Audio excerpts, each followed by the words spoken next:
Fasilitas Taman Wisata Ekuator Park yang terletak di Jalan Benteng Laut Desa Jeruju Besar, Kecamatan Sungai Kakap, Kabupaten Kuburaya, Provinsi Kalimantan Barat. Dilaporkan warga mengalami kerusakan serius akibat daripada dampak pekerjaan proyek Jalan Sungai Kakap menuju Tanjung Intan.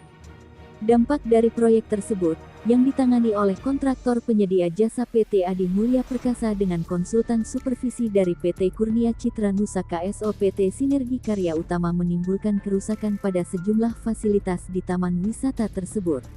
Berbagai fasilitas di Ekuator Park, termasuk etalase jaringan PLN, jaringan Wi-Fi wisata, dan ruas jalan masuk ke Taman Wisata Ekuator Park sekitarnya, yang sudah dibangun oleh pemerintah setempat dilaporkan mengalami kerusakan yang signifikan akibat dampak dari kegiatan proyek Jalan Sungai Kakap menuju Tanjung Intan.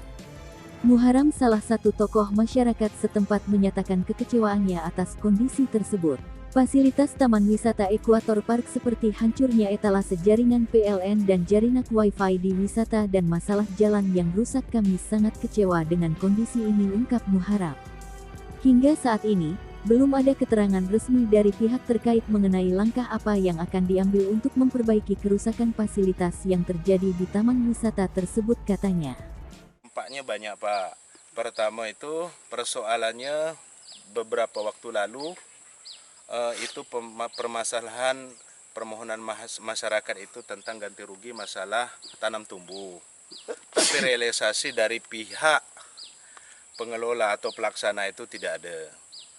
Bahkan sampai beliau terus menekankan bahwa surat sakti dari bupati itu yang mana tidak ada penggantian rugi berdasarkan surat pernyataan kesiapan penyediaan lahan dari Bupati Kuburaya yang ditandatangani 13 Juni Sungai Raya 13 Juni 2023. Muda Mahendrawan Sarjana Hukum. Sedangkan jelas di sini itu tidak ada yang mengatakan rekom tidak ada ganti rugi. Bahkan Bupati jelas di poin 2, apabila pada kemudian hari ditemukan permasalahan terkait ketersediaan lahan yang dapat menghambat waktu pelaksanaan penanganan, maka kami bersedia untuk dilakukan pembatalan pekerjaan. Artinya jelas bahwa Bupati pun tidak mau di ruas jalan tersebut ada permasalahan. Bahkan Bupati jelas mengambil sikap akan mengadakan pembatalan pekerjaan. Namun dibuat lagi oleh dari pihak PT yang ditembuskan 3 desa. Kepala Desa Sungai Itik yang pertama, Kepala Desa Jeruju Besar, 3 Kepala Desa Sungai Kupa. Yang mana beliau mengatakan bahwa berdasarkan surat pernyataan kesanggupan penyediaan lahan oleh Bupati Kuburaya tanggal 12 Juni 2023 disampaikan bahwa tidak ada penggantian tanaman pada ruas jalan Sungai Kakap Tanjung Intan. Demikian disampaikan atas kerjasamanya dan perhatiannya, kami ucapkan terima kasih. Direktur yang bertanda tangan Irwan Cahyono. Jadi jelas di sini PT Adi Mulya Perkasa, direkturnya ini menganggap Bupati ada menjelaskan untuk tidak ada penggantian. Bahkan berdampak kemarin sore juga etalase yang ada termasuk PLN dan Wi-Fi yang melintas di wisata Ekuator Park itu rusak. Yang kita lihat saat ini, mungkin dari awak media bisa melihat ada beberapa tiang tumbang yang sampai ke jabut. Bahkan itu utilitas PLN kalau hari hujan, karena ini kan hilir mudik warga nih masuk, bahkan pengunjung di Ekuator Park itu PLN-nya membahayakan tuh, putus. Jadi tolong dari pihak terkait seperti ya Rekom Bupati Kuburaya, pihak dinas dari PU yang terkait menyikapi tentang adanya permasalahan yang ada di lapangan saat ini.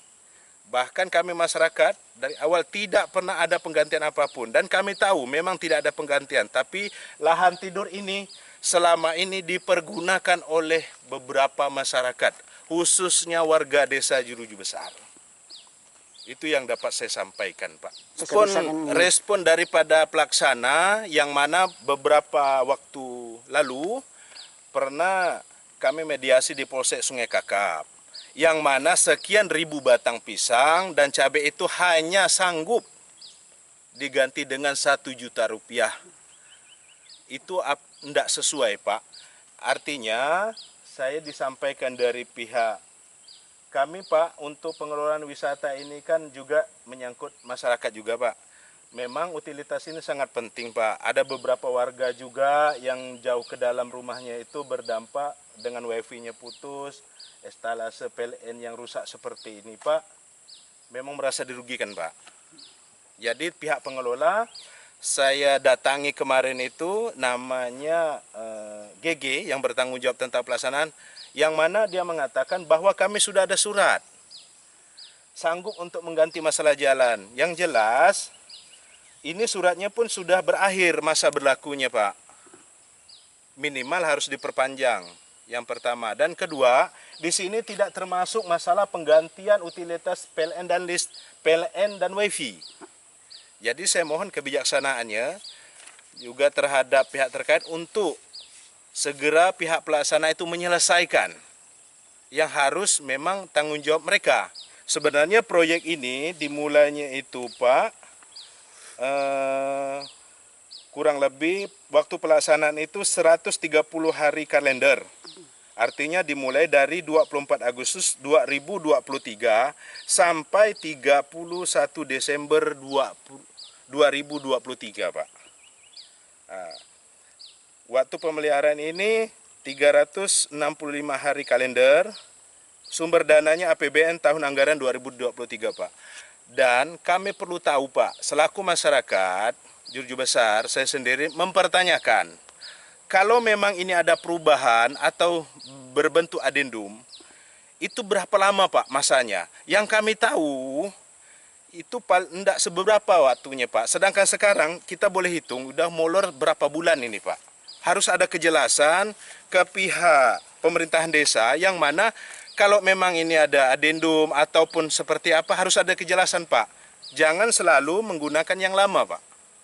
Nah, jadi kita perlu tahu, perlu kejelasan transparansi dari pihak pelaksana. Nah, kalau memang adendum, bukti adendumnya mana? Tolong disampaikan ke pihak dinas-dinas terkait, termasuk pemerintahan desa juru besar. Artinya ada adendum. Tapi kalau seperti ini, saya rasa yang saya lihat di lapangan adalah pelaksanaannya masih orang lama, Pak. Dan saya yakin ini PT lama juga, Pak. Masih PT Adi Mulia Perkasa, Pak. Yang kita tahulah, kami orang kampung, Pak, tidak terlalu tahu soal proyek. Tapi yang mana adendum, paling jeda waktunya paling lambat 1 bulan sampai mungkin. Kalimantan Barat, Tim Media Kalbar mengabarkan.